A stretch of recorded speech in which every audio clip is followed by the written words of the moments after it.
जी नाज़रीन, जैकाबाद में सचाई न्यूज़ के नुमाइंदे बदर पंवर की रिपोर्ट अवां शेयर कंदा हलूं त सरदार मीर मंजूर अली खान पंवर की वफ़ात के सिलसिले में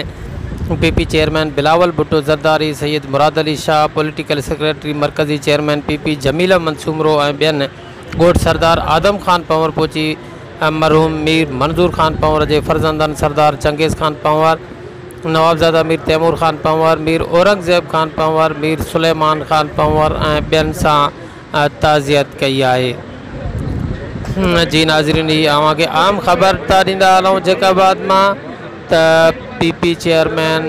बिलावल भुट्टो ज़रदारी पंहिंजी काबीना टीम सां गॾु सरदार आदम खान पंवर ॻोठ पहुची पंवर बिरादरी के सरदार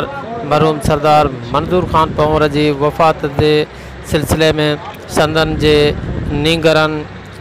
सरदार मीर चंगेज़ खान पंवर, मीर तैमूर खान पंवर, मीर ज़ैब खान पंवर, मीर सुलेमान खान पंवर ने बेन सां गॾु ताज़ियत कई है। जी नाज़रीन, ही जैकाबाद में असां ख़बर ता शेयर कंदा हलूं सचाई न्यूज़ के नुमाइंदे बदरुद्दीन पंवर जी त पीपी चेयरमैन बिलावल भुट्टो ज़रदारी सरदार आदम खान पंवर पहुंची सरदार मंजूर खान पंवर की वफ़ात ते संदन के पोयरनि नींगरनि सां ताज़ियत कई है।